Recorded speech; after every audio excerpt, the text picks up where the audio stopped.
हाँ तो भाइयों, आज का मुद्दा हम स्टार्ट करते हैं। यार मतलब आप लोग समझ नहीं पाओगे कि क्या हो रहा है देश में।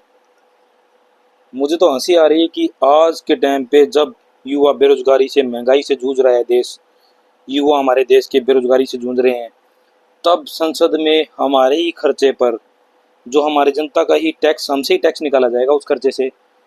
आप लोगों को पता नहीं 1 मिनट का कितना रुपया लगता है इन नेताओं के भाषण के ऊपर, जब संसद में हमारा कोई शीतकालीन या ग्रीष्मकालीन कोई सत्र चलता है। और आज हमारे महान एक सांसद जी ने, देखिए ये सांसद जी हैं, ये वीडियो मैं चला रहा हूँ आपके लिए। इन्होंने देखिए क्या ज्ञान दिया। पहले ये वीडियो देखो पूरा।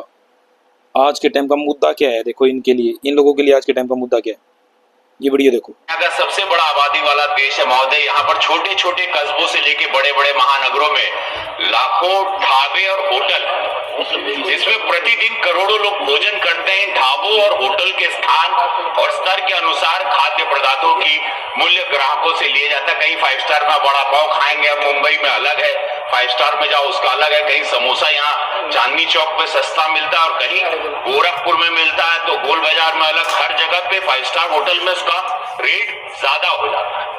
किसी भी ढाबे या होटल में किस वस्तु की मात्रा क्या होगी ये मानकीकरण नहीं किया गया है। कहीं कटोरी भर छोटा में दे देला, कहीं बड़का मिला ला, कहीं छोटा समोसा मिलता है, कहीं बड़ा मिलता है। ये आज तक हमको भी समझ में नहीं आया। इतना बड़ा बाजार जिसमें करोड़ों की संख्या में ग्राहक है, बिना किसी रूल्स और रेगुलेशन के लिए चल रहा है और किसके साथ चल रहा है। हमारे यशस्वी प्रधानमंत्री जी ने पिछले 11 वर्षों में देश के विभिन्न क्षेत्रों में युगांतकारी परिवर्तन किए, लेकिन अभी तक ये क्षेत्र अछूता है। अंततः मैं आपके माध्यम से सरकार से मांग करता हूं कि छोटे ढाबे से लेकर सामान्य होटल, अच्छे रेस्टोरेंट, 5 स्टार होटल आदि सभी स्थानों पर मिलने वाले खाद्य पदार्थों के मूल, गुणवत्ता और उसकी मात्रा को निर्धारित करने के लिए कानून बनाना चाहिए, ताकि देशवासियों को उचित मूल्य पर सही मात्रा में गुणवत्ता युक्त खाद्य पदार्थ उपलब्ध हो सके। किसी ढाबे में तड़का दाल 100 रुपए में, किसी में 120 रुपए में, किसी में 250, किसी 400। हाँ तो भाइयों, कैसा लगा आप लोगों को ये वीडियो? हंसी भी आई होगी और गुस्सा भी आया होगा कि आज हमारा देश किस राह पर चल चुका है। यार आज के टाइम पे एक समोसा, वैसे तो भाई साहब की बात गलत नहीं है, समोसा चटपटा होता है, बहुत ही खाने की, हमारे हमारे लिए बहुत ही इंजॉयमेंट की चीज़ होती है। हमें बहुत अच्छा लगता है समोसा, चटनी के साथ लगाकर हमारा मन करता है कि हम समोसे खाएं। लेकिन ये भाई साहब, देश में बेरोजगारी और महंगाई के ऊपर बात करने की बजाय आज हमारे देश की संसद में समोसे के ऊपर बात चली कि समोसा कहीं 10 रुपये है, कहीं 15 रुपये, कहीं 12 रुपये, कहीं 13 रुपये। इतना गंभीर मुद्दा भाई साहब, मैं तो देख के हैरान रह गया कि समोसा भी इतना ज़रूरी है। इन लोगों के लिए देश की समस्याएं कोई ज़रूरी नहीं।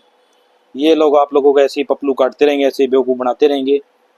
मतलब आप लोग खुद सोचिए, आप लोगों ने ऐसे नेताओं को चुनकर देश में, देश की संसद तक पहुंचा दिया है, जो आपके सवाल ना पूछकर संसद में आप लोगों के पेट के बारे में, मतलब आप लोगों की भूख के बारे में, रोटी के बारे में नहीं सोचते, सिर्फ चटपटापन जो आपको नुकसान ही करेगा, एक समोसा, उस समोसे के बारे में ये मतलब गंभीर बने हुए हैं कि गंभीर समोसा की वह मतलब कीमत कम ज़्यादा क्यों है हर जगह। ये समोसे की कीमत को नीचे लाना चाहते हैं, पेट्रोल उसकी कीमत को नीचे नहीं लाना चाहते। पेट्रोल की होगी, सब्जियों के दाम हो गए, बेरोजगारी, महंगाई, उन चीज़ों को नहीं सुधारना चाहते। इन लोगों के लिए आज का मुद्दा है समोसा। वाह जी वाह नेताजी, ये तो वैसे भी यार वही है रिमोट वाला, समझ गए हो आप रिमोट से क्या करता है ये। भाई मैं किसी की भावना को ठेस नहीं पहुंचाना चाहता, लेकिन नेताजी आपसे भी मेरी विनम्र रिक्वेस्ट है, आगे से कोई गलती होगी तो माफ़ कर देना। आगे से ये है ना समोसे वाला इशू संसद में लाने की बजाय देश में बेरोजगारी, जो महंगाई चल रही है, देश में युवाओं के मुद्दे को आप आगे लाएं, ना कि समोसे को। और थोड़ा सा झूठ बोलना कम करें आप लोग, क्यों देश को बेवकूफ़ बना रहे हैं? झूठ बोलना कम करें। बाकी मेरा किसी से, कोई किसी पार्टी से कोई लेना देना नहीं है भाई, मुझे सब पार्टियां एक बराबर हैं। कई अंधभक्त होते हैं, उनको लगता है कि ये उसका सपोर्टर होगा, उसका सपोर्टर होगा, कांग्रेस का सपोर्टर होगा, उसका होगा। मैं किसी का सपोर्टर नहीं यार, इतनी पार्टियां हैं, किसका सपोर्टर है? मैं सिर्फ एक देश का जिम्मेदार नागरिक हूँ और अपनी जिम्मेदारी के नाते मुझे भी सवाल करने का हक है। तो मैं भी इनसे सिर्फ एक ही सवाल कर रहा हूँ कि क्या आज के टाइम पे ये समोसा मुद्दा है या देश में बेरोजगारी और महंगाई जो चल रही है वो मुद्दा है। और भाई साहब अभी तो ये टैरिफ भी लगा दिया है अमेरिका ने। इस टैरिफ का भी कोई रिप्लाई नहीं है इनके पास। भाई हम क्या करेंगे। ट्रंप साहब का एक बार भी नाम नहीं ले पाते हमारे माननीय साहब। उनको नाम लेकर स्पष्ट बोलना चाहिए किस बात का डर है उन्हें। हमें तो ये समझ में नहीं आ रहा उन्हें किस बात का डर है।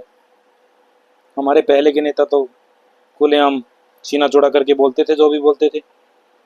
इनको किस बात का डर है। तो भाई साहब माननीय जी बोलिए, कुछ ज़रूर बोलिए। जो हो रहा है देश में गलत हो रहा है।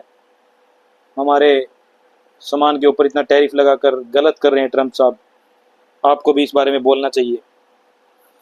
और भाई चलो वो तो आउटर जो इंटरनेशनल मुद्दे हैं वो इतनी आसानी से सुलझते भी नहीं है। वो आप लोगों का काम है। हम उसमें आम जनता कुछ कर भी नहीं पाएगी। हमें पता भी नहीं होता अंदरूनी बातें क्या हैं क्या नहीं है। आप लोग ज़्यादा गहराई में जानते हैं क्योंकि आप ही लोग गहराई में काम करते हैं। सिर्फ समोसे का जिक्र हमारे सामने मत करो यार। हमारी आंखों से देखा नहीं जाता। संसद के अंदर ये बकवास चलती है ना, आंखें चुंधिया जाती हैं, हंसी भी आती है। हंस के हमारे गाल भी लाल हो जाते हैं, हमारा खून भी बढ़ जाता है। लेकिन हमारा गुस्से से भी गाल लाल हो जाते हैं और खून भी खोलता भी है। खून बढ़ता तो है, वो बढ़ के खोलने भी लग जाता है कि हमारे देश में बेरोजगारी और महंगाई की मुद्दा ना होकर समोसे का मुद्दा है। तो प्लीज रिक्वेस्ट है, आगे से ये हरकत नहीं भाई। जनता है, आगे से वोट नहीं देगी। फिर वोट लेना है तो ढंग की बातें करो। समोसा, चटनी, पिज़्ज़ा, बर्गर, आपके जो गोदी मीडिया है ये कई बार वो उस पर ज्ञान बांटते हैं कि ये देखिए ये पिज़्ज़ा है, ये समोसा है। ऐसी न्यूज़ दिखाते हैं यार। मतलब देश में बेरोजगारी महंगाई के मुद्दे को ना उठाकर समोसा, पिज़्ज़ा, बर्गर, ये चल क्या रहा है यार देश में। यार ढंग की बात करो भाई। एक नागरिक के नाते बोल रहा हूँ, कोई बुरा मानने वाली बात नहीं है। एक नागरिक के नाते आप लोगों से मेरा ये सवाल है, इसका अगर जवाब है तो दे दीजिए। नहीं तो देश में जो चल रहा है चलता ही रहेगा।